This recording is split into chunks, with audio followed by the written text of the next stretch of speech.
전에도 말씀드렸지만 진짜 10문제 중에 9문제니까 대부분이라는 얘기입니다. 대부분의 내과 문제는 저랑 공부한 거 안에서 나옵니다. 문제를 푸는데 결국은 이제 그 어떤 뭐라 그래야 될까? 문제를 이 문제를 내가 맞춘다, 못 맞춘다 라는 거에서 가장 핵심적인 부분은 이 문제가 어디서 나온 건지를 아냐 모르냐예요.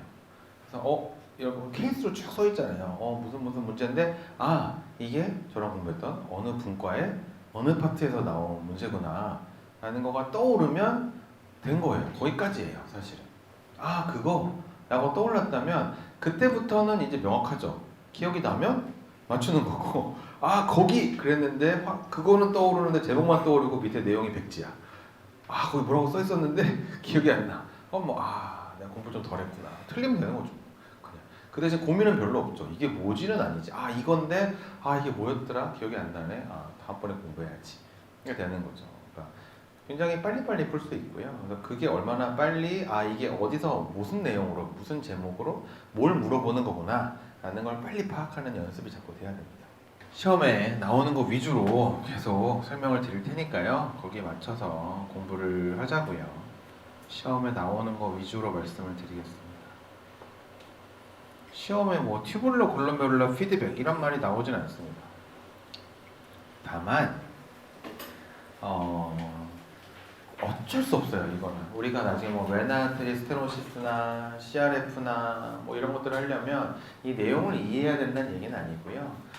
키드니 입장에서 키드니에서 레닌, 안지오텐신, 알도스테론이라는 애가 어떤 의미를 갖는지는 명확하게 알아두셔야 됩니다. 일단 기본적으로 레닌, 안지오텐신, 알도스테론이라는 시스템은요 명확하게 특정한 상황에서 액티베이션이 됩니다. 어떤 상황에서 액티베이션이 될까요? 뭐 신호가 있어야 액티베이션이 될 거 아니야. 그렇죠? 튜블러 글로메룰러 피드백이 뭐 같은 얘기입니다. 사실 언제 액티베이션이 되나요?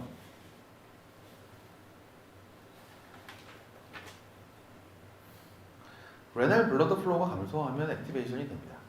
다 같은 얘기입니다. 사실 튜블러 글로메룰러 피드백이라고 하는 게 아테리얼 프레셔가 떨어져요. 그러면 글로메룰러 프레셔가 떨어지겠죠? 그러면은 글로메룰러 필트레이션이 잘 안 되겠죠. 당연히 GFR이 떨어집니다. 그걸 마쿨라 덴사에서 센싱을 해서 레닌, 안지오텐신, 알도스테론 시스템을 액티베이션 시킵니다.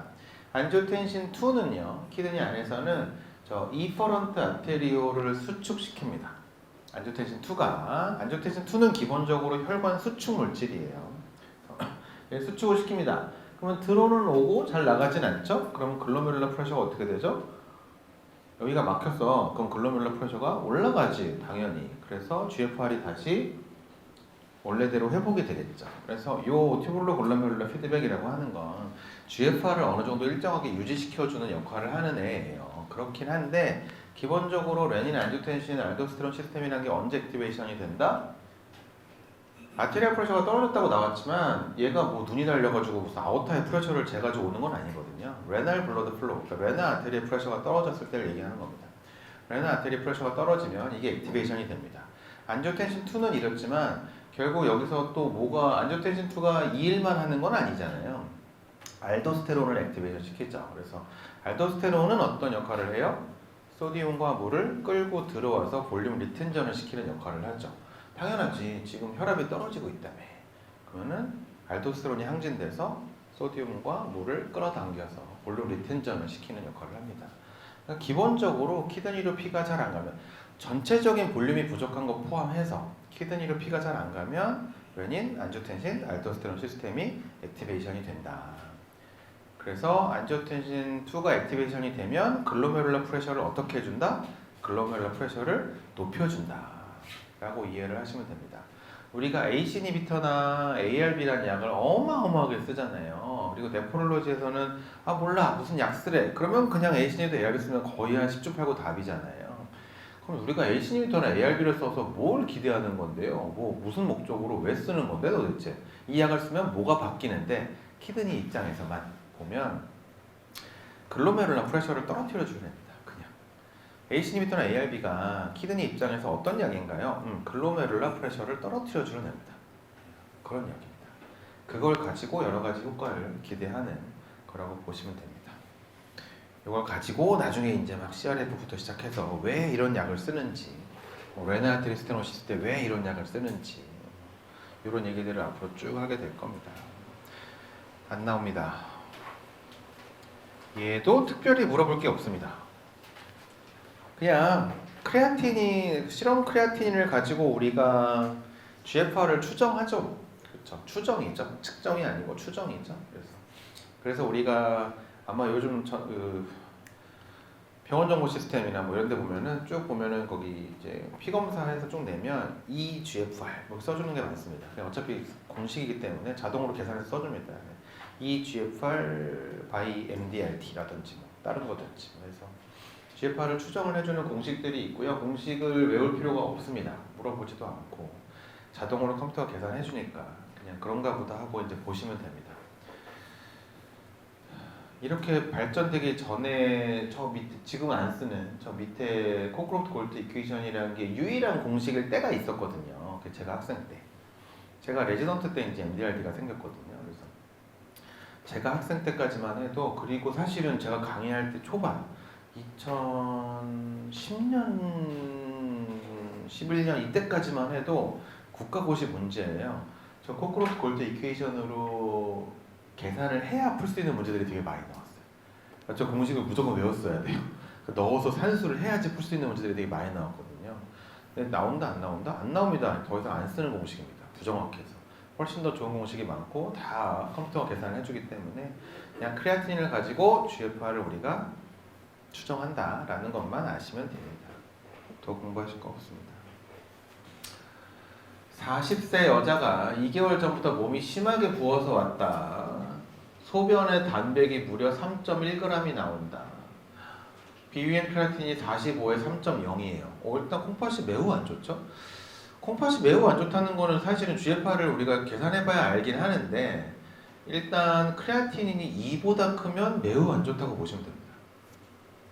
정상은 뭐 1.4라고 하지만 그건 뭐 나이나 이런 거에 따라 다르니까요. 1.4더라도 노인 환자에서는 되게 안 좋은 거긴 한데, 그냥 크레아틴인 수치만 보면 2보다 크면 매우 안 좋구나 라고 그냥 보시면 됩니다. 간단하게. 어쨌든 콩팥이 엄청 안 좋은 사람이에요. 그러니까 이 문제를 그냥 한 줄로 바꾸면, 콩팥 기능이 많이 떨어져 있는 사람에서 효과적으로 작용하는 이뇨제는 뭐가 있나요? 라는 문제예요. 한 문장으로 하면. 답은 3번입니다. 사실 이뇨제 우리 퓨로세마이드 말고 잘 안 고르잖아요. 그쵸? 퓨로세마이드. 이것도 자, 그냥 이거 뭐 상식적인 얘기니까, 우리 몸 안에 물의 분포는 세포 외에 세포 내에 있고요. 1대2. 세포 외액이라고 하는 게 혈관 안, 혈관 주변, 사이질, 인터스티슘이라고 부르는 게 한 1대3 된다고 합니다. 정확하진 않지만 1대 3대 8이라고 하고요. ECF와 ICF 간의 물의 이동은 ECF의 삼투압에 의해 결정이 됩니다. ECF의 삼투압의 대부분은 소디움에 의해 결정이 되고요. 그래서 ECF의 삼투압을 우리가 뭐라고 불러요? 토니시티라고 부릅니다. 그래서 ECF와 삼투압이 동일한 수액을 우리가 아이소토닉 셀라인, 등장성 수액이라고 부르죠. 혈관 안에 삼투압을 결정하는 건 알부민입니다. 그래서 알부민, 그래서 그걸 우리가 온코틱 프레셔라고 부르고요. 혈관 내 삼투압을 온코틱 프레셔라고 부르고요. 알부민에 의해 주로 결정이 되고요. 알부민이 많이 부족해지면 삼투압이 떨어지니까 물이 주변으로 셉니다. 그래서 부종이 생기게 되고요. 부종이라는 게 뭔가요? 라고 하면 인터스티셜 플루이드의 물의 양이 많아지는 걸 우리가 부종이라고 부릅니다. 무슨 이유든 간에 이 인터스티셜 플루이드의 물이 많아지는 걸 부종이라고 부릅니다.